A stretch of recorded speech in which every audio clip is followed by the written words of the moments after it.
नमस्कार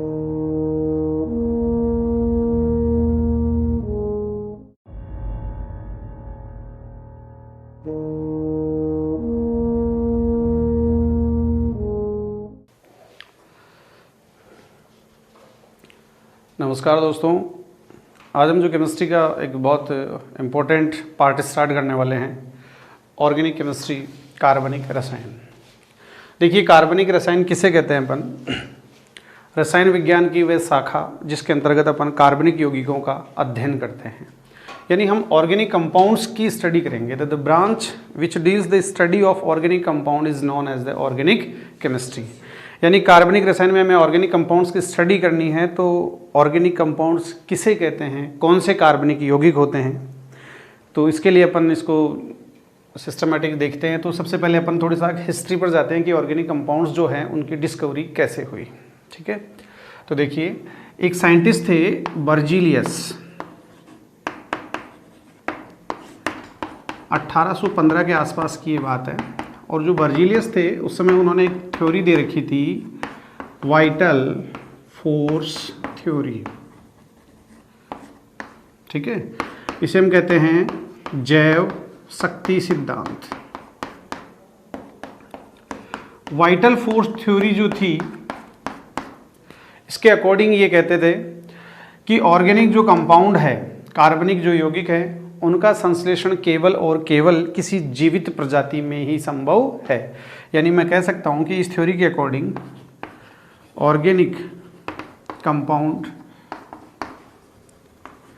can be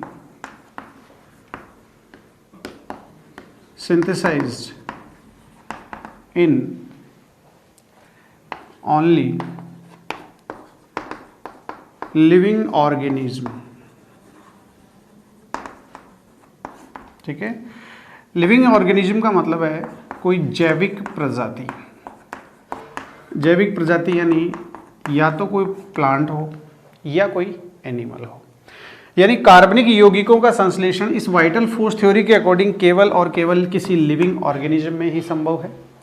और किसी लिविंग ऑर्गेनिज्म में ही अगर ये संभव है, तो देखिए यहीं से एक वर्ड उठा लिया गया, ऑर्गेनिक वर्ड। यानी ऐसे यौगिक जो केवल जैविक प्रजातियों में ही संश्लेषित होते हैं, उन्हें ही हम कहते हैं कार्बनिक यौगिक।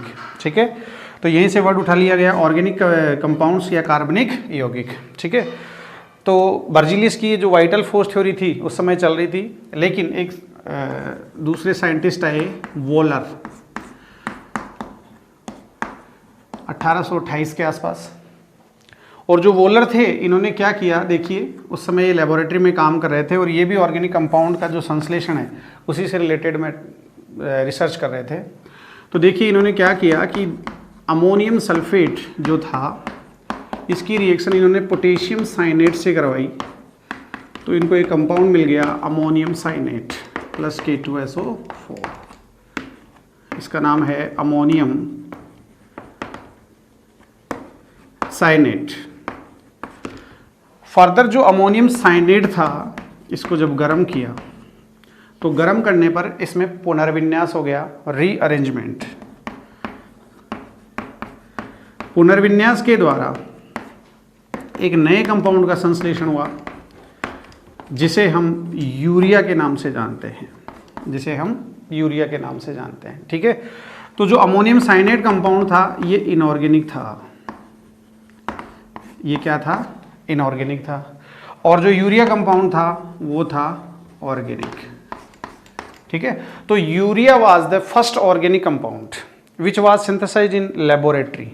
यानी वोलर ने पहली बार अकार्बनिक यौगिक अमोनियम साइनेट की सहायता से कार्बनिक यौगिक यूरिया का संश्लेषण किस में कर लिया? लेबोरेटरी में कर लिया, प्रयोगशाला में कर लिया।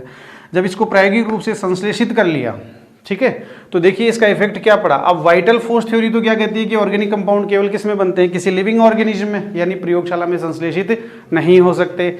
लेकिन वोलर ने पहली बार इस कार्बनिक यौगिक का संश्लेषण कहाँ कर लिया? प्रयोगशाला में। ठीक है, तो इस यूरिया की खोज के साथ ही, या यूरिया जो था इसका जब प्रयोगशाला में संश्लेषण हुआ, इसके साथ ही कौन सी थ्योरी का अंत हो गया? जैव शक्ति सिद्धांत। ठीक है, तो हम कह सकते हैं कि यूरिया के संश्लेषण के साथ ही जैव शक्ति सिद्धांत का अंत हो गया। यानी वाइटल फोर्स थ्योरी थी वो कोलैप्स हो गई, क्योंकि वाइटल फोर्स थ्योरी के अकॉर्डिंग तो वो केवल किसी लिविंग ऑर्गेनिज्म में सिंथेसाइज होते थे, जबकि वॉलर ने पहली बार इसको कहाँ कर लिया, प्रयोगशाला में। इसके बाद और भी बहुत सारे साइंटिस्ट थे जिन्होंने, जैसे कोल्बे था, कोल्बे ने एसिटिक अम्ल का निर्माण कर लिया। तो इस तरीके से आगे संश्लेषण करना स्टार्ट हो गए। ठीक है, तो यहाँ से स्टार्ट होती है ऑर्गेनिक कंपाउंड्स। अब हम बात करते हैं कि ऑर्गेनिक कंपाउंड कौन से होते हैं या डेफिनेशन क्या होती है। तो देखिए ऑर्गेनिक कंपाउंड्स की परिभाषा देखिए।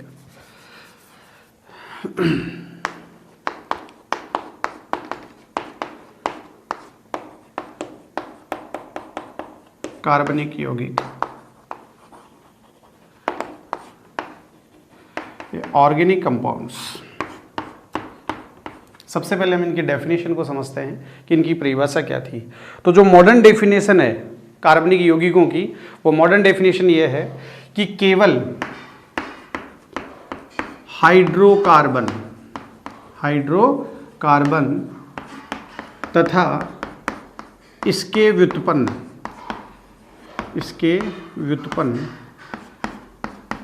ही कार्बनिक यौगिक कहलाते हैं।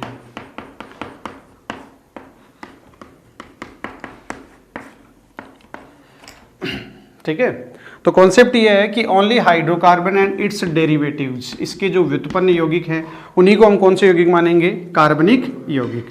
देखिए हाइड्रोकार्बन कंपाउंड कौन से होते हैं, ऐसे कार्बनिक यौगिक या ऐसे यौगिक जो केवल कार्बन और हाइड्रोजन के बने हुए होते हैं। दूसरी कैटेगरी होगी इसके व्युत्पन्न, यानी ऐसे यौगिक जिनका संश्लेषण किनसे होता है, हाइड्रोकार्बनों से। तो या तो हाइड्रोकार्बन या फिर हाइड्रोकार्बनों से बनने वाले जो यौगिक होंगे उनको हम क्या कहेंगे, कार्बनिक यौगिक। ठीक है, तो ये इसकी सबसे मॉडर्न डेफिनेशन है। तो मैं कह सकता हूं कि ऑर्गेनिक कंपाउंड,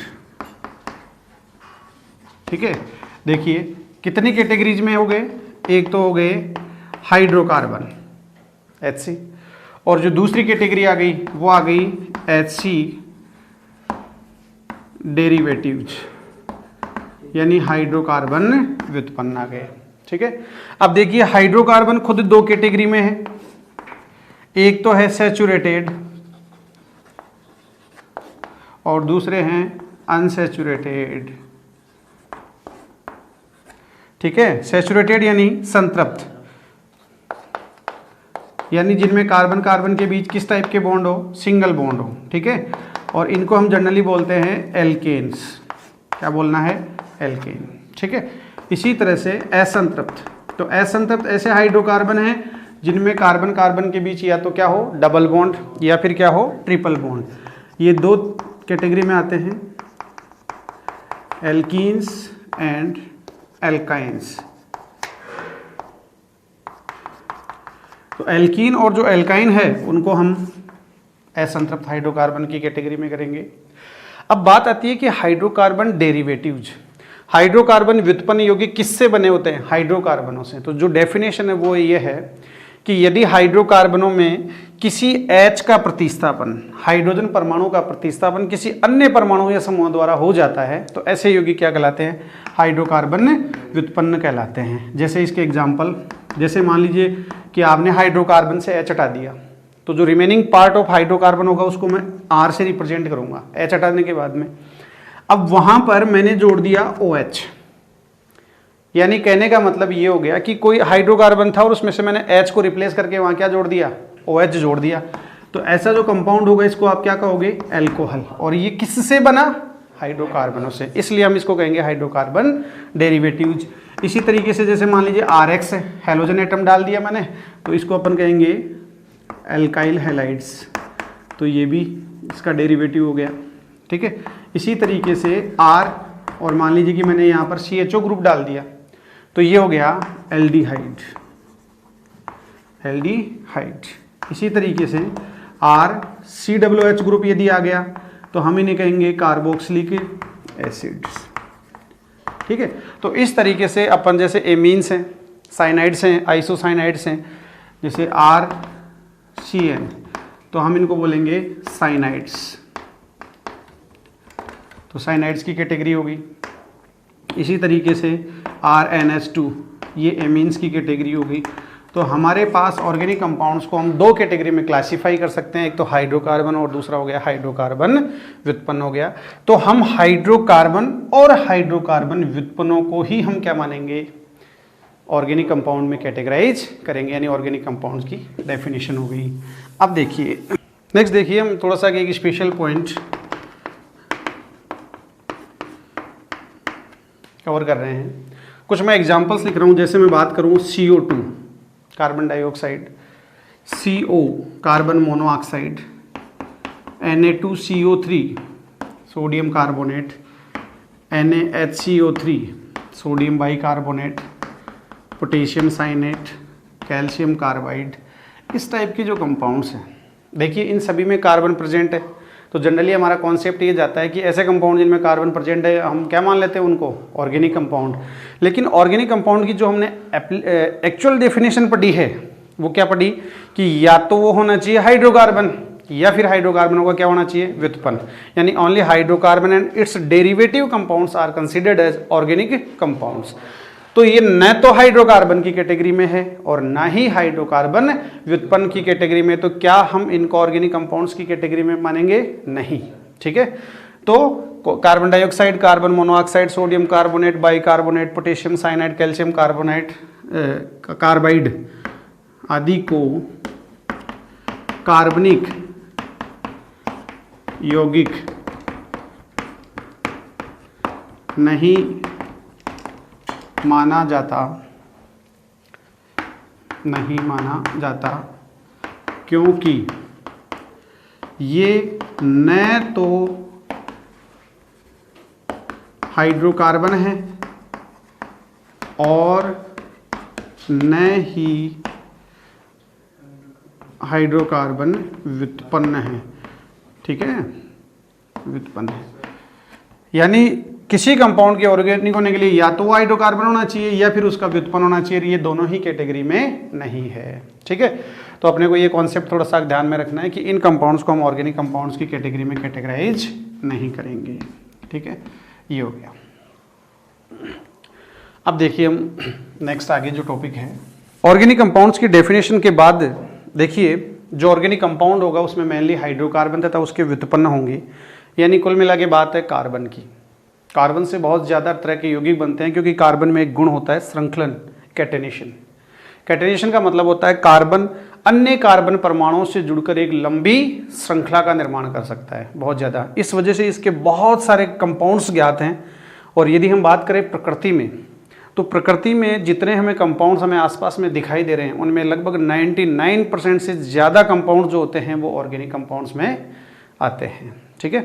तो नेक्स्ट देखिए हम टॉपिक पढ़ रहे हैं बायोडेटा ऑफ कार्बन। कार्बन के बारे में हम थोड़ी बहुत जानकारी जुटाएंगे क्योंकि आगे हमें इसी को लेकर कंप्लीट ऑर्गेनिक केमिस्ट्री में स्टडी करनी है और इसके बने यौगिकों को स्टडी करना है।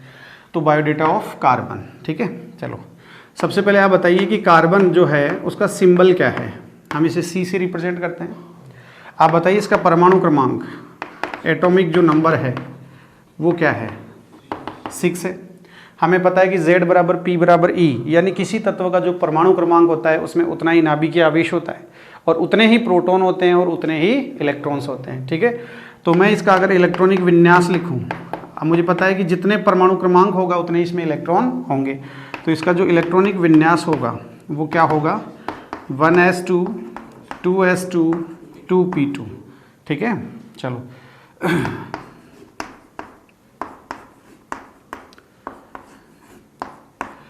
कार्बन के बाह्यतम कोश में 4 इलेक्ट्रॉन उपस्थित हैं। ठीक है, और ये जो इसकी अवस्था है, इस अवस्था का नाम होता है मूल या आधे अवस्था, ग्राउंड स्टेट।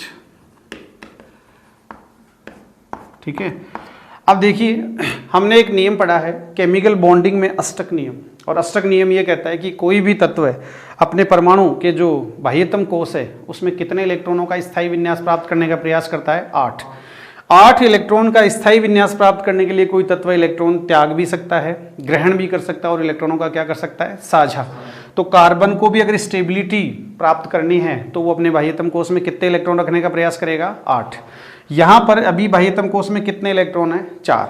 ठीक है, इसके पास 4 इलेक्ट्रॉन है तो ये अगर 2 इलेक्ट्रॉनों का साझा करता है तो 2 और 2 4 और 2 टोटल इलेक्ट्रॉन होंगे 6। यानी ये इस स्थिति में किसी भी प्रकार से अपना अष्टक क्या नहीं कर सकता, पूर्ण नहीं कर सकता। तो देखिए क्या होता है कार्बन में, यहां से देखिए 2s और 2p के बीच में ऊर्जा अंतराल बहुत कम होता है और ये इतना ऊर्जा अंतराल कम होता है कि यहाँ पर ये इलेक्ट्रॉन आसानी से वातावरण एटमॉस्फेयर से एनर्जी को ग्रहण करके और ये इलेक्ट्रॉन यहाँ से यहाँ आसानी से जा सकता है। ठीक है, और जब ये इलेक्ट्रॉन यहाँ पर आसानी से चला जाएगा तो इसका इलेक्ट्रॉनिक विन्यास हो जाएगा 1s2 2s1 2p3 1 2। अब देखिए इस अवस्था को हम बोलते हैं उत्तेजित अवस्था,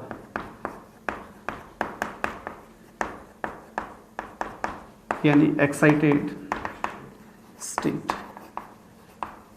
ठीक है, उत्तेजित जो अवस्था है इसके अंदर कार्बन के पास कितने युग्मित इलेक्ट्रॉन होते हैं, 4। इनमें से ये जब ये 4 इलेक्ट्रॉनों से साझा करेगा तो देखिए साझे का कॉन्सेप्ट होता है कि इलेक्ट्रॉन तेरे भी हैं और मेरे भी हैं। तो यहाँ 4 तो इसके खुद के इलेक्ट्रॉन होंगे और 4 किसी अन्य तत्व के इलेक्ट्रॉन होंगे तो इसका अष्टक क्या हो जाएगा, पूर्ण हो जाएगा। ठीक है, यानी कार्बन की उत्तेजित अवस्था में इसके बाह्यतम कोश में कितने अयुग्मित इलेक्ट्रॉन, 4। अतः ये अन्य 4 इलेक्ट्रॉनों से साझा करके अपना अष्टक पूर्ण करने का क्या करता है, प्रयास। ठीक है, तो हम लिख सकते हैं उत्तेजित अवस्था में कार्बन के बाह्यतम कोश में 4 अयुग्मित,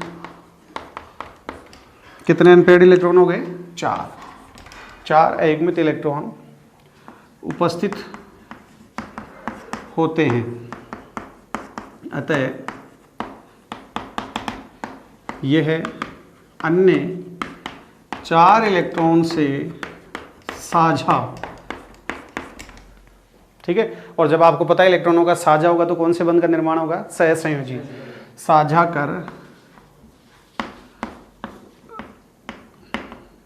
अष्टक पूर्ण करने का प्रयास करता है और कौन से बंध का निर्माण करता है, सहसंयोजी। तो कार्बन कौन से बंध बनाएगा, सहसंयोजी बंध का निर्माण करता है।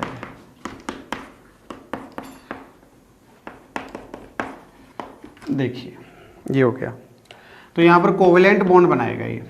ठीक, ओके।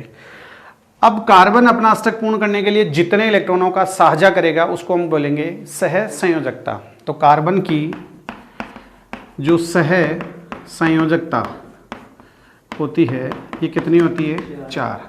तो आपको यहाँ पर एक ऑर्गेनिक केमिस्ट्री का बेसिक कॉन्सेप्ट बना लेना है कि हमें कार्बन की वैलेंसी 4 करनी है, ना 4 से कम और ना 4 से ज़्यादा। तो ये एक बेसिक कॉन्सेप्ट क्लियर हुआ कि कार्बन की सहसंयोजकता कितनी हो गई, 4। ठीक है, ओके।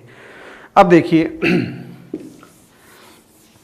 कार्बन की संयोजकता तो हो गई 4, लेकिन ये अपनी चारों संयोजकताओं को किस किस प्रकार से पूरी कर सकता है। ठीक है, तो कार्बन अपनी चारों जो संयोजकता है, संयोजकताओं को निम्न प्रकार पूर्ण कर सकता है।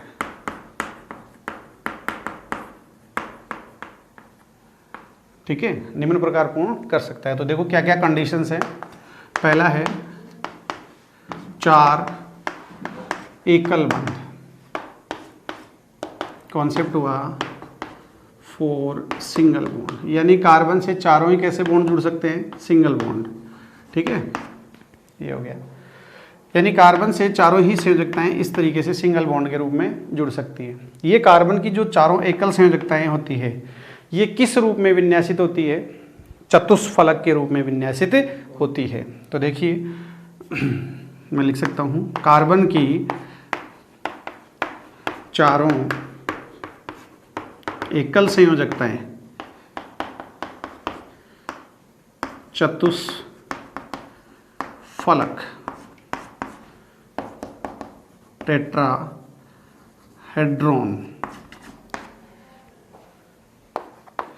के रूप में विन्यासित होती है।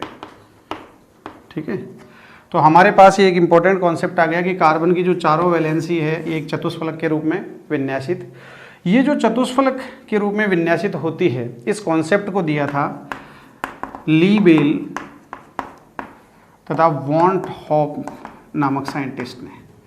इन्होंने इसकी कार्बन की कौन सी संरचना प्रदर्शित की?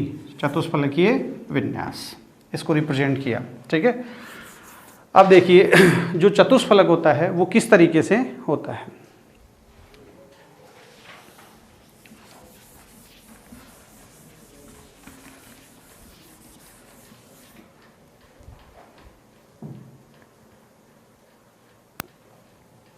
देखिए, एक चतुष्फलक को यदि मैं बनाता हूं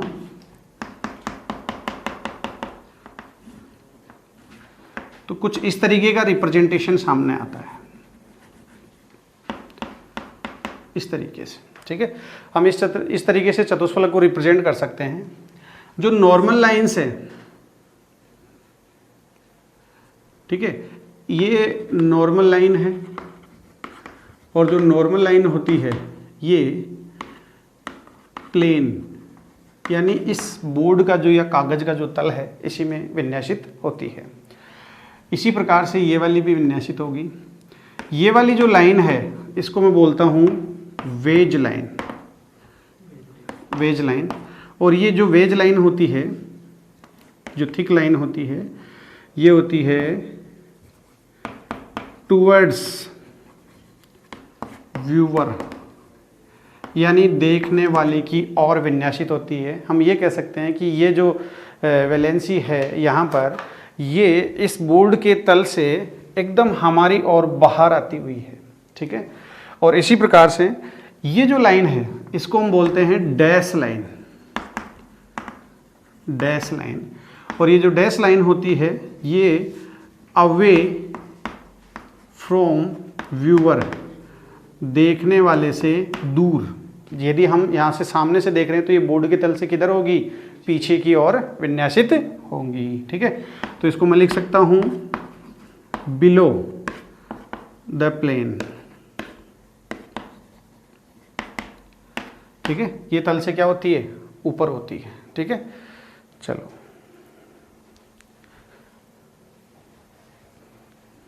नेक्स्ट देखिए।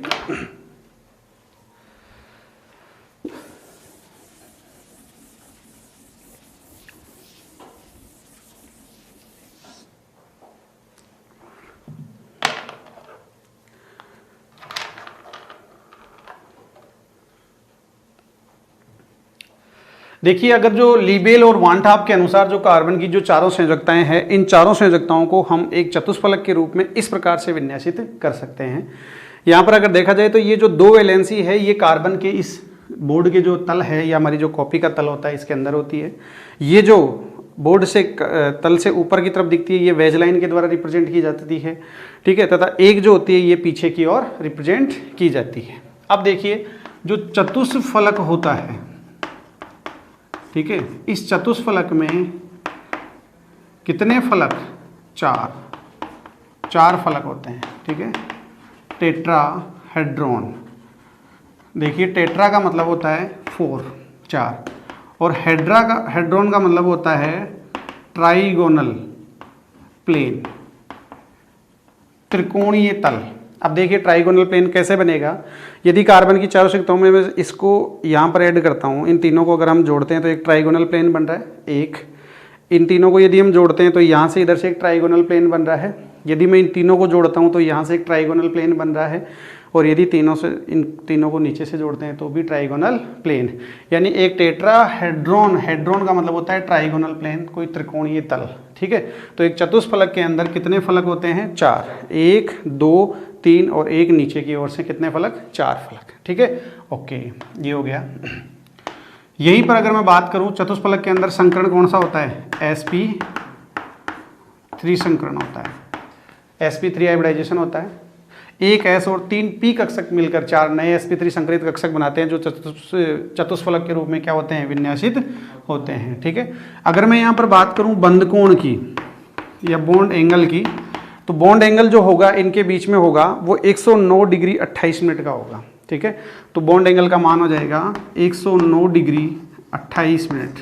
ठीक है, 60 मिनट के अंदर 1 डिग्री होता है, तो यहाँ पर लगभग अप्रोक्सीमेटली 28 मिनट्स को हम 0.5 डिग्री मान सकते हैं। ठीक है, या उससे थोड़ा सा क्या मान सकते हैं, कम मान सकते हैं। ठीक है, चलिए तो 109 degree 28 minute, 109 degree 28 minute, 109 degree 28 minute, 109 degree, ये इस तरीके से। तो टोटल बॉन्ड एंगल्स कितने प्रेजेंट होंगे, 6। ये भी ध्यान रखने की बात है। कुल बंद कोण जो होंगे वो किस प्रकार के होंगे, कितने होंगे टोटल, 6 होंगे। ठीक है ना, तो एक चतुष्फलक के अंदर फलक की संख्या होती है 4। ठीक है, जबकि बंद कोण 6, कुल बंद कोण होते हैं 6 जिनकी वैल्यू होती है 109 डिग्री 28 मिनट और फलकों की संख्या कितनी होती है, 4 फलक। ठीक है, इस संरचना को किसने रिप्रेजेंट किया था, चतुष्फलक के विन्यास को ली-बेल तथा वॉन टॉप के द्वारा। ठीक है, ओके। कार्बन दूसरा देखो अपनी चारों संयोजकताओं को निम्न प्रकार से पूरा कर सकता है। ये बना सकता है 2 एकल बंध व 1 द्विबंध, इस तरीके से भी पूर्ण कर सकता है। ठीक है, कहने का मतलब हो गया 2 single bond and 1 double bond, इस तरीके से भी ये कंप्लीट कर सकता है अपने चारों वैलेंसीज। ठीक है, तो देखिए इस तरीके से होगा। और यदि यहाँ पर मैं हाइब्रिडाइजेशन यदि मैं इसका कंसीडर करता हूँ तो हाइब्रिडाइजेशन देखिए यहाँ पर कौन सा आएगा, sp2 हाइब्रिडाइजेशन आएगा। और यदि sp2 संकरण आएगा, हाइब्रिडाइजेशन आएगा, तो मुझे बताइए ज़रा इसकी ज्यामिति कितनी होगी, जियोमेट्री जो होगी वो होगी समतल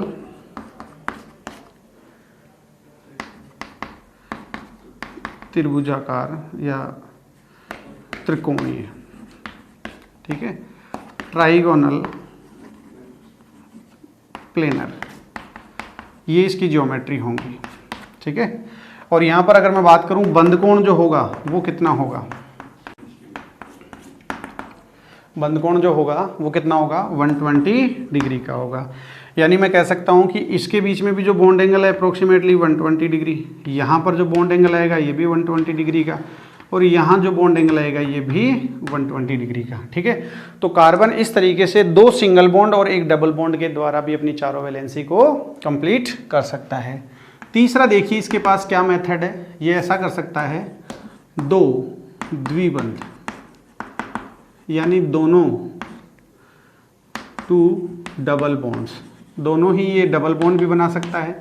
और यदि ये दोनों डबल बॉन्ड बनाएगा तो देखिए C डबल बॉन्ड और डबल बॉन्ड, ऐसी जो कंडीशन आएगी इसमें देखिए संकरण कौन सा आएगा, sp आएगा। संकरण जब भी निकालते हैं हम तो किसको कंसिडर करते हैं, केवल सिग्मा बंध। एक जो डबल बॉन्ड होता है उसमें एक सिग्मा और एक पाई बॉन्ड होता है, तो हम केवल सिग्मा को, तो एक सिग्मा तो इधर और एक सिग्मा इधर, तो 2 सिग्मा जब भी होते हैं तो संकरण कौन सा, sp संकरण आएगा। अब sp जो संकरण आएगा इसके अंदर ज्योमेट्री कैसी होगी बताइए, रेखीय, तो यहाँ पर ज्यामिति हो जाएगी इसकी रेखीय या लीनियर। ठीक है, लीनियर सिस्टम हो जाएगा। ठीक है, और यहाँ पर अगर मैं बात करूँ बंद कोण, तो बंद कोण हो जाएगा 180 डिग्री का। ठीक है, तो इस तरीके से अगर यहाँ बॉन्ड एंगल अगर आप कंसीडर करोगे तो अप्रोक्सीमेटली 180 डिग्री, और ऐसा ही बॉन्ड एंगल अगर इधर भी कंसीडर करेंगे तो हम कितना डिग्री होगा, 180 डिग्री हो जाएगा। ठीक है,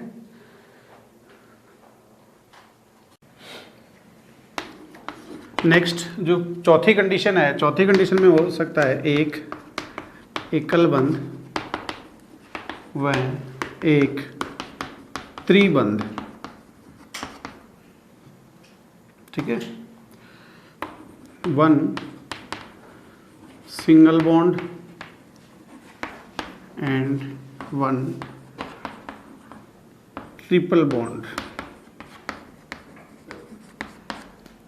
ठीक है, यानी कार्बन एक तरफ सिंगल बॉन्ड बना सकता है और एक तरफ ट्रिपल बॉन्ड बना सकता है। यदि ऐसी कंडीशन आती है तो उस कंडीशन में इस कार्बन पर जो हाइब्रिडाइजेशन होगा वो कौन सा होगा, sp संकरण होगा।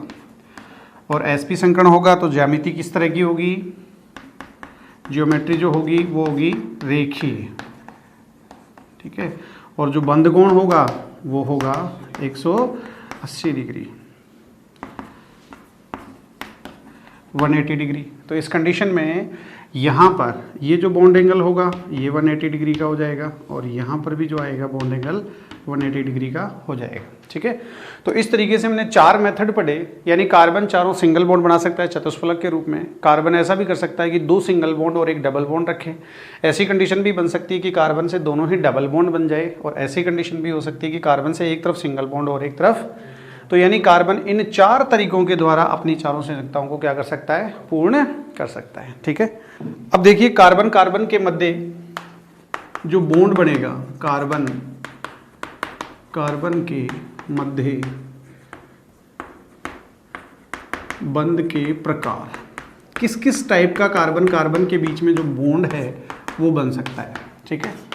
तो देखिए एक तो बन सकता है सिंगल बॉन्ड, एकल बंध बन सकता है। सिंगल बॉन्ड होता है कार्बन कार्बन के बीच में एक जो कोवेलेंट बॉन्ड होगा उसको हम इस तरीके से रिप्रेजेंट करेंगे, और यहाँ ये एक एक इलेक्ट्रॉन के साझे से बनता है, ठीक है। और ये जो सिंगल बॉन्ड होता है उसमें कितने सिग्मा बॉन्ड होते हैं, केवल एक सिग्मा बॉन्ड होता है, ठीक है। इसी तरीके से कार्बन कार्बन के बीच जो दूसरा कोवेलेंट या सहसंयोजी जो बंध बन सकता है वो बन सकता है कार्बन कार्बन के बीच डबल बॉन्ड, ठीक है।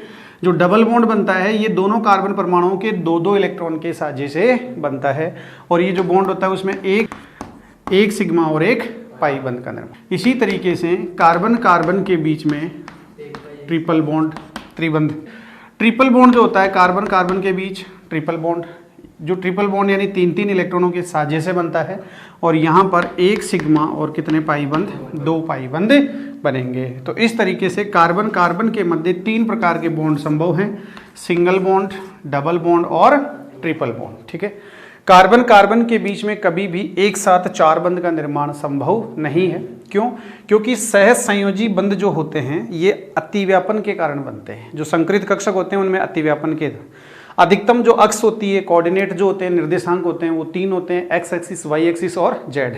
तो जो कार्बन का इलेक्ट्रॉनिक विन्यास हमने देखा था, इस कार्बन के इलेक्ट्रॉनिक विन्यास में 1s2, 2s2 and 2s1 and 2p3, तो इसके पास एक s और 3 p कक्षक संकरण के लिए अवेलेबल है, ठीक है। तो s और p कक्षक जो संकृत हैं तो ये अधिकतम 3 अक्षों में विन्यासित होते हैं, और अधिकतम 3 ही प्रकार का अतिव्यापन संभव है। इसलिए कभी भी कार्बन परमाणुओं के बीच में एक साथ 4 बंध का निर्माण संभव नहीं होगा, ठीक है, ओके।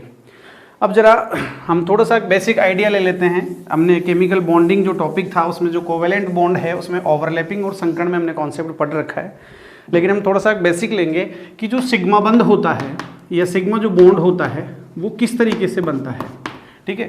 तो सिग्मा बॉन्ड जो होता है ये किस किस तरीके से बन सकता है। एक तो देखिए एस एस अतिव्यापन ओवरलैपिंग से बन सकता है। यदि 2 एस कक्षकों के मध्य अतिव्यापन होता है इस तरीके से, तो यहाँ पर इनके बीच में जो बनने वाला बंध होता है ये कौन सा बॉन्ड होता है, सिग्मा, ठीक है। इसी तरीके से यदि एस और पी कक्षकों के बीच में ओवरलैपिंग अतिव्यापन होता है तो फिर उस कंडीशन में देखिए एक एस कक्षक और एक पी कक्षक, तो यहाँ जो बॉन्ड बनेगा वो कौन सा बनेगा, सिग्मा, ठीक है। इसी तरीके से यदि पी और पी कक्षक जो होते हैं उनमें यदि अतिव्यापन हो, अब ये अतिव्यापन 2 प्रकार का होता है, ठीक है। अक्षीय अतिव्यापन, यदि जो पी कक्षक जिस निर्देशांक में होता है उस निर्देशांक की जो डायरेक्शन होती है वही उसकी क्या कहलाती है, एक्स कहलाती है। तो यदि 2 पी कक्षक इस तरीके से अक्ष में एक दूसरे पर ओवरलैप होते हैं तो यहाँ कौन सा बंध बनता है, सिग्मा बंध बनता है, ठीक है। तो हमारे पास सिग्मा बंध बनने की 3 कंडीशन है। यदि एस एस में अतिव्यापन होता है, एस पी में अतिव्यापन होता है और पी पी में अक्षीय अतिव्यापन होता है, ठीक है। इसी तरीके से जो पाई बॉन्ड होगा उस पाई बॉन्ड का जो निर्माण होगा वो पी पी में पार्श्व अतिव्यापन यानी लैटरल ओवरलैपिंग की वजह से होगा, पार्श्व अतिव्यापन की वजह से होगा, ठीक है। तो देखिए जो इसके लैटरल ओवरलैपिंग या पार्श्व अतिव्यापन है वो क्या है, ये जो पी कक्षक है ठीक है, तो ये इनकी अक्ष है और इसके जो परपेंडिकुलर होती है उसको हम बोलते हैं निरक्ष, ठीक है। इस निरक्ष पर यदि दो पी कक्षक इस तरीके से ओवरलैप करते हैं, ठीक है ना, तो यहाँ पर ये लेटरल ओवरलैपिंग कहलाती है। इस एरिया को हम बोलते हैं लेटरल ओवरलैपिंग, और ये जो ओवरलैपिंग एरिया है इसी को हम बोलते हैं पाई बॉन्ड, ठीक है। तो ये कंडीशन बन गई कि यदि दो पी कक्षक एक दूसरे से साइडों में लेटरल साइड, पार्श्व साइड से अतिव्यापित होते हैं तो किस बंध का निर्माण होता है? पाई बंध। यानी हमने ये बेसिकली स्टार्ट किया, ये बात समझी कि कार्बन कार्बन के बीच सिंगल बॉन्ड, डबल बॉन्ड और ट्रिपल बॉन्ड बन सकते हैं। जो सिंगल बॉन्ड उसमें केवल सिग्मा बॉन्ड होता है, जबकि जो डबल बॉन्ड होता है उसमें एक सिग्मा के साथ एक पाई बंद होता है, और जो ट्रिपल बॉन्ड होता है उसमें एक सिग्मा के साथ दो पाई बंद होते हैं। तो इस तरीके से कार्बन में बॉन्डिंग हो सकती है। अब देखिए नेक्स्ट बात हम करते हैं representation of organic compounds. Representation of organic compounds, देखिए क्या हो रहा है, कार्बनिक यौगिकों का प्रदर्शन या रिप्रेजेंटेशन।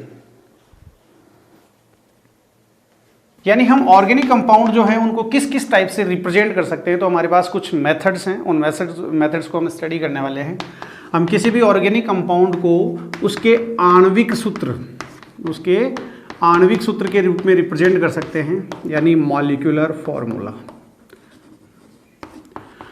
किसी ऑर्गेनिक कंपाउंड का जो मॉलिक्यूलर फॉर्मूला होता है उस मॉलिक्यूल में उपस्थित वास्तविक परमाणुओं की संख्या। जैसे मैं अगर बात करूं ब्यूटेन की, तो ब्यूटेन का जो मॉलिक्यूलर फॉर्मूला होगा वो C4H10, यानी इसमें 4 कार्बन और 10 हाइड्रोजन परमाणु उपस्थित हैं, ठीक है। दूसरा जो रिप्रेजेंटेशन है वो है संगणित संरचना सूत्र। संगणित संरचना सूत्र, कंडेंस्ड स्ट्रक्चरल फॉर्मूला। इसको हम शॉर्ट में CSF से भी रिप्रेजेंट करते हैं।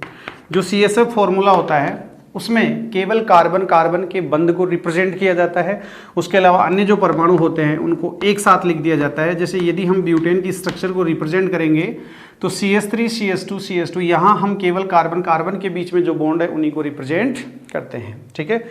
इसके बाद जो तीसरा तरीका है वो है विस्तृत संरचना सूत्र। जो विस्तृत संरचना सूत्र होता है, एक्सपेंडेड स्ट्रक्चरल फॉर्मूला। जो विस्तृत संरचना सूत्र होता है ESF, इसके अंदर हम क्या करते हैं, प्रत्येक बंध को रिप्रेजेंट करते हैं। जैसे मैं ब्यूटेन की अगर स्ट्रक्चर को रिप्रेजेंट करूंगा तो CH, इस कार्बन से तीनों हाइड्रोजन जुड़े हैं, फिर इसके बाद नेक्स्ट कार्बन से 2 हाइड्रोजन जुड़े हैं, इसके बाद और इसके बाद इस तरीके से। तो मैं ब्यूटेन को इस तरीके से रिप्रेजेंट करूंगा, ठीक है। तो ये हो गया। अब देखिए इसके बाद एक चौथा रिप्रेजेंटेशन और आता है, और इस रिप्रेजेंटेशन को हम बोलते हैं बंध रेखा संकेत, ठीक है, बॉन्ड लाइन नोटेशन। और जो बंध रेखा संकेत या बॉन्ड लाइन जो नोटेशन होता है BLN, बॉन्ड लाइन नोटेशन, देखिए इसके कुछ सर्टेन की पॉइंट्स हैं, ठीक है। यहाँ क्या होता है, कार्बन श्रृंखला को जिगजैग, जिगजैग मीन्स टेढ़ी मेढ़ी, टेढ़ी मेढ़ी रेखा से प्रदर्शित। तो जो कार्बन चेन है उसको जिगजैग लाइन से रिप्रेजेंट करते हैं। दूसरी जो बात है, ठीक है ना, प्रत्येक अंतस्थ शिरा, प्रत्येक अंतस्थ शिरा यानी एवरी टर्मिनल एंड, यानी स्टार्टिंग का है और जो लास्ट का पॉइंट है अंतस्थ शिरा, तथा कोना, यानी जिगजैग लाइन जो हम रिप्रेजेंट करेंगे उस जिगजैग लाइन ये इस तरीके से रिप्रेजेंट करेंगे। तो यहाँ पर ये टर्मिनल एंड्स हो गए और ये वाला मिनिमा और ये मैक्सिमा, ये सबसे ऊपर वाला ये सबसे नीचे वाला, यानी जो कॉर्नर जो आएगा वो भी किसको रिप्रेजेंट करेगा, कार्बन को, कोना कार्बन को प्रदर्शित करता है। ठीक है, ये होगी बात। ठीक है, इसका जो नेक्स्ट की पॉइंट है वो ये है, अब जैसे मान लीजिए कि मैं ब्यूटेन को रिप्रेजेंट करूंगा, तो ब्यूटेन को रिप्रेजेंट करूंगा तो यहाँ CH3 CH2 CH2 CH3, इस BLN में मुझे H को प्रदर्शित करने की आवश्यकता नहीं, यानी there is no need to represent the hydrogen atoms. आपको हाइड्रोजन को रिप्रेजेंट नहीं करना है बंद रेखा संकेत में। अब देखिए कार्बन और हाइड्रोजन के अलावा अगर कोई विषम परमाणु हेटेरो एटम, यदि कोई विषम परमाणु, ठीक है, हेटेरो एटम कौन कौन हो सकते हैं देखिए जरा, ऑक्सीजन हो सकता है, सल्फर हो सकता है, नाइट्रोजन हो सकता है, फास्फोरस हो सकता है, बोरोन हो सकता है, इस टाइप के जो एटम्स हैं यदि ये आ जाते हैं, उपस्थित हों तो इनका सिंबल संकेत लिखते हैं। ठीक है, इस तरीके से हम रिप्रेजेंट कर देंगे। ठीक है, तो यहाँ पर हमने ऑर्गेनिक कंपाउंड को हम निम्न 4 तरीकों से रिप्रेजेंट कर सकते हैं, उसके मॉलिक्यूलर फॉर्मूला के द्वारा, संगणित संरचना सूत्र के द्वारा जिसमें हम केवल कार्बन कार्बन बॉन्ड को रिप्रेजेंट करेंगे, इसके अलावा विस्तृत संरचना सूत्र में हम प्रत्येक बंध को रिप्रेजेंट करेंगे, और लास्ट में जो सबसे एक इंपॉर्टेंट अपने मेथड लिया है बंध रेखा संकेत। बंध रेखा संकेत के अंतर्गत कार्बन श्रृंखला को जिगजैग टेढ़ी मेढ़ी लाइन से रिप्रेजेंट करना है, जिसका टर्मिनल एंड प्रत्येक जो अंतस्थ सिरा होगा तथा मैक्सिमा और जो मिनिमा होंगे वो सब कार्बन को रिप्रेजेंट करेंगे। हाइड्रोजन को प्रदर्शित करने की आवश्यकता नहीं है, और यदि कोई विषम परमाणु है तो हम उसका क्या लिख देंगे, सिंबल। तो इस तरीके से यदि मैं ब्यूटेन का रिप्रेजेंटेशन करता हूं तो ब्यूटेन का रिप्रेजेंटेशन मैं इस प्रकार से कर सकता हूं बंध रेखा संकेत के अंदर। यहाँ हमारे जो सिलेबस है इसके अंदर सबसे जो इंपॉर्टेंट रिप्रेजेंटेशन है, एक तो है संगणित संरचना सूत्र और इसके अलावा है BLN, यही हमें सबसे ज़्यादा काम में लेने हैं। तो इनको लेकर हम कुछ एग्जाम्पल्स हैं उनको करते हैं कवर। एग्जाम्पल्स, और ये हैं CSF, सॉरी मैं लिख रहा हूँ BLN, और BLN से हम इनके बनाएंगे CSF, कंडेंस्ड स्ट्रक्चरल फॉर्मूला। ठीक है, जैसे देखिए अपने साथ अपने ये लिखा हुआ हो, ठीक है, तो यदि हम इसको कैसे रिप्रेजेंट करेंगे, ये जो टर्मिनल एंड है ये किसको रिप्रेजेंट करता है, कार्बन को, और हाइड्रोजन इससे अपने आप ही जुड़े हुए हैं। ठीक है, तो ये स्ट्रक्चर हो गई एथेन की, ये वाली स्ट्रक्चर। ठीक, अब यदि मान लो हमसे कोई ऐसे कहे ये क्या है, तो देखिए ये वाला क्या हो गया CH3, ये CH2, और ये क्या हो गया CH3, तो CH3 CH2 CH3। ठीक है, अब मान लीजिए कि हमें किसी ने ऐसी स्ट्रक्चर बना दी और इसको हम, ये BLN है, इसको हमें CSF में रिप्रेजेंट करना है, तो देखो ये क्या रहेगा CH3, इसके बाद कार्बन कार्बन के बीच ये भी क्या है कार्बन, और ये भी कार्बन, इस कार्बन कार्बन के बीच सिंगल बॉन्ड है। अब वैलेंसी कितनी है 4, तो देखिए 1 और 2 ये, और 1 हाइड्रोजन अपने आप ही जुड़ा हुआ है, तो ये अपन ने लिख दिया, और ये हो गया CH2, यानी ये होगी किसकी स्ट्रक्चर, प्रोपीन। ठीक है, इसी तरीके से अपने को ये बना दे, तो इसका जो CSF बनेगा CH3 CH2 CH3। ठीक है, ऐसे ही हमारे सामने ये स्ट्रक्चर बनी हुई हो तो देखिए कैसे बनेगा, ये वाला क्या कहलाएगा CH3, फिर इसके बाद C, फिर नीचे इधर भी CH3, इधर भी CH3, और इधर भी CH3। क्लियर है? ठीक है, ऐसे ही हम कुछ और एग्जांपल कर लेते हैं। इधर बॉन्ड लाइन नोटेशन, तो इधर है CSF। देखिए ये एग्जांपल लिया हमने, तो जरा देखिए ये क्या है, कार्बन है, तो ये हो गया CH3। फिर यहाँ से यहाँ तक आए तो देखिए इस जगह भी कार्बन है। ठीक है, और इस कार्बन के बीच में क्या है, सिंगल बॉन्ड है। ठीक है, इसके बाद यहाँ आगे कौन सा बन गया, ट्रिपल बॉन्ड, तो C ट्रिपल बॉन्ड CH। आपको हमेशा ये ध्यान रखनी है वैलेंसी ले देकर कितनी करनी है, 4। तो हम किसको रिप्रेजेंट नहीं कर रहे थे, हाइड्रोजन को। जैसे यहाँ पर अगर एक ही वैलेंसी इधर दिखा रही है तो ये कार्बन कार्बन बॉन्ड है, यानी बाकी जो रिमेनिंग वैलेंसीज होगी उस पर अपने आप ही कौन जुड़ा हुआ है, हाइड्रोजन, ठीक है। और संयोजकता 4 रखनी है अपने को, ठीक। ऐसे ही जैसे मैं कुछ और एग्जाम्पल ले लूँ, ये वाला कंपाउंड, तो इसका मतलब ये है कि देखिए ये है CH2, ठीक है। क्यों, क्योंकि 2 वैलेंसी है तो इधर बाकी 2 पर कौन जुड़े हुए हैं, हाइड्रोजन, फिर CH2 और ये साइक्लोप्रोपेन बन जाएगा, ठीक है। इसी तरीके से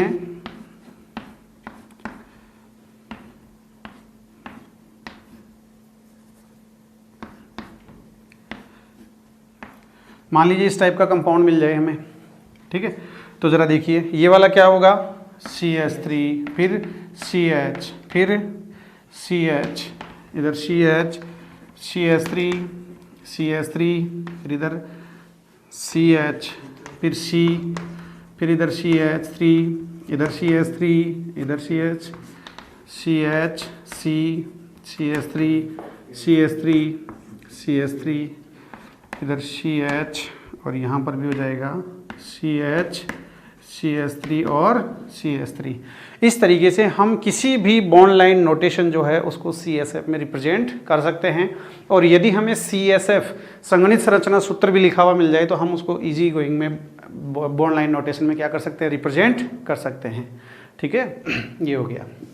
तो इस तरीके से ऑर्गेनिक जो कंपाउंड्स है या कार्बनिक जो यौगिक हैं उनको इन 4 तरीकों से प्रदर्शित किया जा सकता है। आगे अपने ऑर्गेनिक केमिस्ट्री में बहुत सारी केमिकल जो रिएक्शंस लिखेंगे हम, उन रिएक्शंस में अपने ये काम आएगा। ऐसे ही जैसे देखिए एक एग्जांपल और कर लेते हैं अपन, जैसे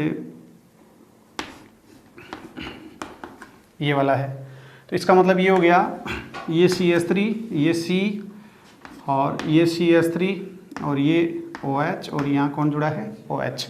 ये अपने पास है BLN, बॉन्ड लाइन नोटेशन, और ये हो जाएगा CSF, ठीक है। ऐसे ही जैसे ये वाला कंपाउंड हो तो यहाँ हो जाएगा C double bond O, CH2, CH2, ठीक है। इसी तरीके से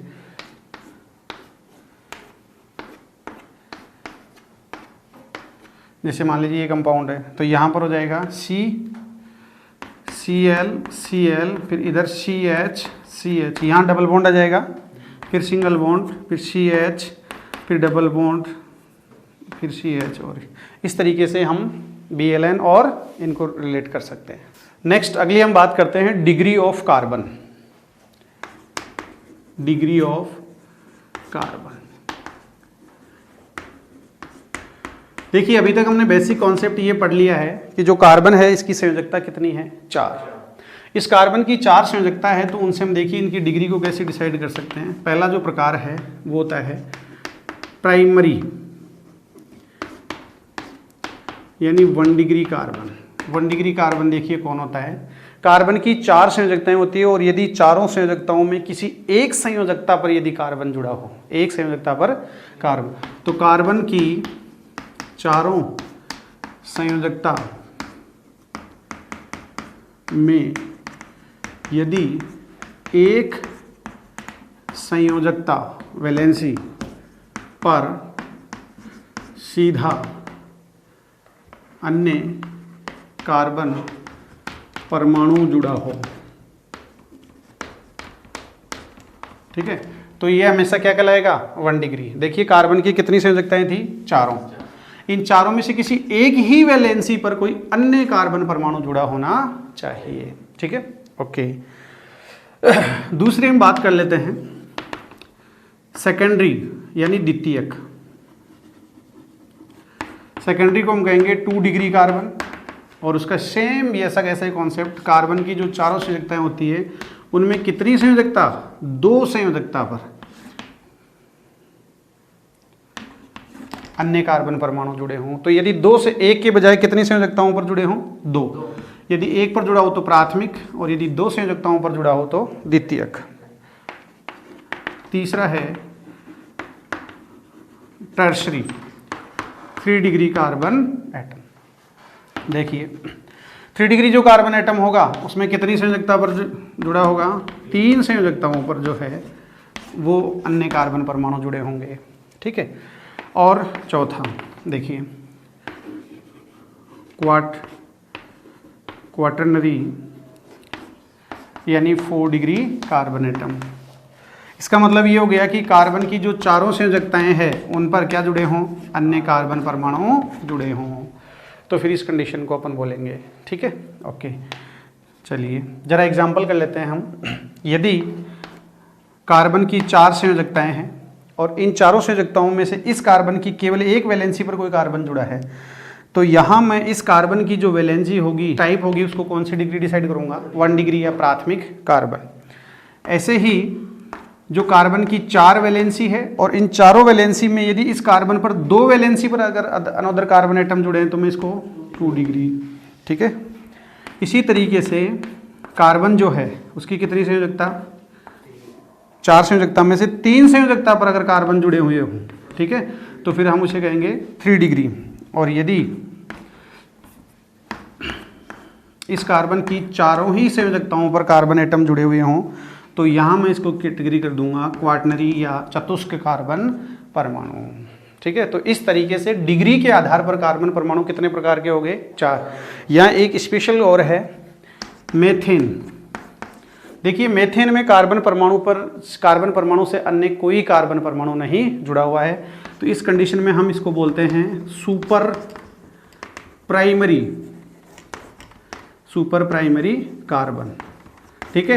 यह इसका एक और नाम है 0 डिग्री, यानी अगर कार्बन की चारों संयोजकताओं में किसी भी संयोजकता पर कार्बन नहीं हो तो हम उसको कौन से डिग्री का कंसीडर कर सकते हैं, 0 डिग्री कंसीडर कर सकते हैं। ठीक है। अब देखिए यहीं से हमने एक एक्स्ट्रा कॉन्सेप्ट और निकाला, डिग्री ऑफ हाइड्रोजन। यहां से हम हाइड्रोजन परमाणु की डिग्री भी डिसाइड कर सकते हैं। हाइड्रोजन,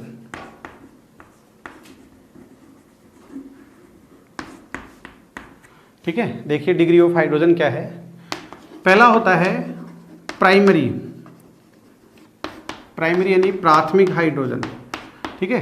तो सीधा सा कॉन्सेप्ट हो गया कि hydrogen which are present at 1 degree carbon atom, यानी कहने का मतलब 1 डिग्री कार्बन पर उपस्थित हाइड्रोजन। समझ पा रहे हैं मेरी बात। ऐसे कार्बन जो 1 डिग्री कार्बन से जुड़े हुए हों, ऐसे हाइड्रोजन जो 1 डिग्री कार्बन पर उपस्थित हो या जुड़े हुए हों उसको क्या कहेंगे, 1 डिग्री। दूसरा द्वितीयक हाइड्रोजन, सेकेंडरी हाइड्रोजन यानी 2 डिग्री एच। तो 2 डिग्री एच का सीधा सा कॉन्सेप्ट हो गया 2 डिग्री कार्बन पर उपस्थित हाइड्रोजन। ठीक है। इसी तरीके से जो थर्ड कॉन्सेप्ट हुआ, देखिए क्या है, टर्सरी। और टर्सरी जो होगा 3 डिग्री एच, 3 डिग्री कार्बन पर उपस्थित हाइड्रोजन। ठीक है, ये हो गया। अब देखिए 1 डिग्री कार्बन पर जुड़े हाइड्रोजन प्राथमिक, 2 डिग्री पर अगर जुड़े हुए हैं तो द्वितीयक, यदि 3 डिग्री पर जुड़े हैं तो तृतीयक।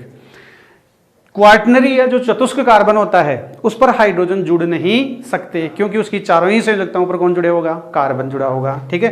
तो मैं यहां कह सकता हूं 4 डिग्री हाइड्रोजन डजंट एग्जिस्ट, यानी मैं कह सकता हूं ये अस्तित्व में नहीं होते। 4 डिग्री हाइड्रोजन एग्जिस्ट नहीं हो सकते। तो ये अपना की पॉइंट हो गया यहाँ पर। ठीक है। अब देखिए हम एक एग्जाम्पल करते हैं और जो एग्जाम्पल है वो है आइसोऑक्टेन। और आइसोऑक्टेन की स्ट्रक्चर होती है CH3 CH CH3 CH2 C CH3 CH3 CH3। ठीक है। ये एग्जाम देखिए आइसोऑक्टेन जो होता है इसके अंदर हम सबसे पहले 1 degree carbon, 2 degree carbon, 3 degree carbon और 4 डिग्री कार्बन इनको आइडेंटिफाई करेंगे। फिर हम काउंट करेंगे कि कितने 1 डिग्री हाइड्रोजन हैं, कितने 2 डिग्री हाइड्रोजन हैं और कितने 3 डिग्री हैं। 4 डिग्री होते नहीं हैं। ठीक है। तो ज़रा चेक करते हैं। इस कार्बन की डिग्री बताइए आप। ये कार्बन 1 डिग्री है। ये कैसा कार्बन है, 1 डिग्री है। क्यों है, क्योंकि देखिए ये कार्बन है, इसकी 3 वैलेंसी पर हाइड्रोजन जुड़ी है और केवल ये इस इधर वाले कार्बन एटम से जुड़ा हुआ है डायरेक्टली। ठीक है। ये वाला 1 डिग्री, क्योंकि ये भी इधर एक कार्बन से जुड़ा है, बाकी सब हाइड्रोजन। ठीक है। ये वाला 1 डिग्री, ये 1 डिग्री और ये 1 डिग्री। ये डिग्री हो गई इनकी, ठीक है। इसके बाद देखिए जरा, इस कार्बन की बात करूं तो ये 2 डिग्री है, क्योंकि एक तो इधर कार्बन से अटैच है और एक इधर कार्बन से, यानी इसकी चारों संयुक्ताओं में से 2 संयुक्ता पर कार्बन है, ठीक है। मैं इस कार्बन की अगर बात करूं तो ये 3 डिग्री का होगा। क्यों होगा? क्योंकि 1, 2 और 3 तरफ इसमें कौन जुड़ा हुआ है? कार्बन, ठीक है। तो टर्सरी हो गया। इसके बाद में ये वाला जो है इसको मैं बोलूँगा 4 डिग्री। क्यों? क्योंकि इसकी चारों ही वैलेंसी पर कौन जुड़े हुए हैं? कार्बन परमाणु सीधे अटैच्ड हैं, ठीक है। 1 डिग्री कार्बन एटम्स कितने होंगे? 1, 2, 3, 4, 5, ठीक है। 2 degree carbon atoms only 1, 3 degree carbon atom only 1, 4 degree only 1। अब देखिए 1 degree hydrogen, hydrogen which are present at 1 degree carbon. 1 degree carbon पर कितने हैं? देखिए 3, 3, 6, 3, 9 और 3, 12 और 3, 15, तो टोटल 15 हाइड्रोजन हो गए, ठीक है। 2 डिग्री हाइड्रोजन ओनली 2, ठीक है। और 3 डिग्री हाइड्रोजन ओनली 1, ठीक है। तो इस तरीके से हमने आइसो ऑक्टेन में कार्बन और हाइड्रोजन जो है इनकी डिग्री डिसाइड की। अब हम जो डिग्री ऑफ कार्बन यानी कार्बन की डिग्री तथा उससे जुड़े हाइड्रोजन जो है उनकी डिग्री पर कुछ क्वेश्चंस करते हैं, ठीक है।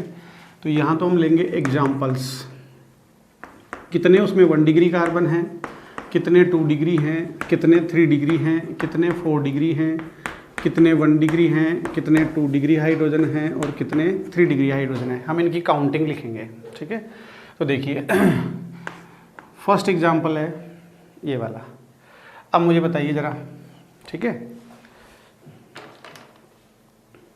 इस कार्बन की डिग्री बताइए। 1 डिग्री ये वाला, 2 डिग्री और ये वाला 1 डिग्री, ठीक है। चलिए 1 डिग्री कार्बन कितने हैं? 2 है। 2 डिग्री 1, 3 डिग्री 0, 0। 1 डिग्री हाइड्रोजन कितने हैं? 6, बिल्कुल। 2 डिग्री हाइड्रोजन 2, ये वाला 0, ठीक है। तो इस तरीके से देखिए,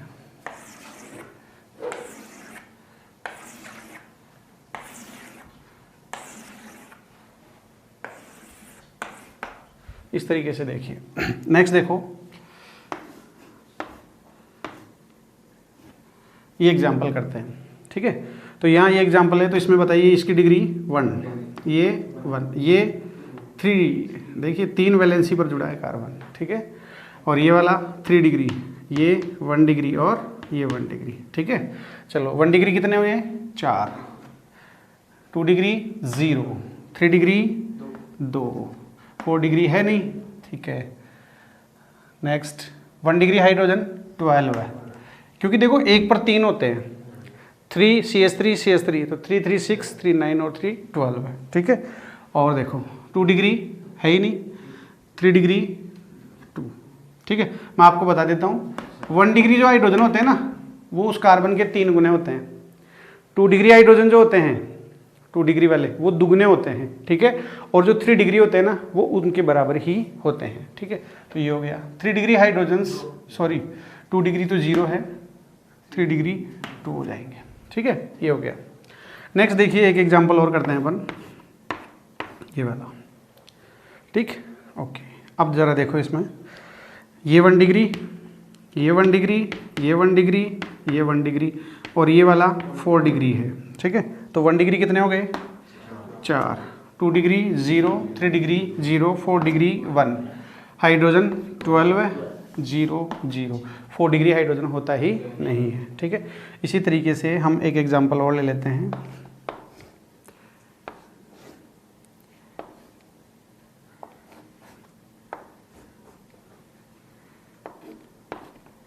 ये देखिए, इसमें देखो ये डिग्री 1, ये 1, ये 3 डिग्री, ये 3 डिग्री, ये 3, ये वाला 3 डिग्री, ये 2 डिग्री, ये 1 डिग्री, ये 2 डिग्री और ये 1 डिग्री। अब ज़रा देखिए 1 डिग्री कितने हो गए? 1 2 3 4, ओके। अब 1 डिग्री पर हाइड्रोजन कितने हो जाएंगे? 3 गुने हो जाएंगे, तो 4 दिया 12, ये लो, ठीक है, ओके। अब देखो 2 डिग्री कितने हैं? 1 और 2, ये रहे, दुगने कर दो 4 हो जाएंगे, ठीक है। 3 डिग्री कितने? 1 2 3 4, ठीक है। कितने हाइड्रोजन? 4 डिग्री 0 है ही, 3 डिग्री हाइड्रोजन कितने हो जाएंगे? 4, जितने होंगे नंबर ऑफ कार्बन एटम उतने हो जाएंगे नंबर ऑफ हाइड्रोजन एटम्स। ठीक है, तो इस तरीके से हम कोई भी यदि हमारे पास ऑर्गेनिक कंपाउंड लिखा हुआ आ जाए तो हम उसमें कार्बन और हाइड्रोजन की डिग्री डिसाइड कर सकते हैं। Thank you.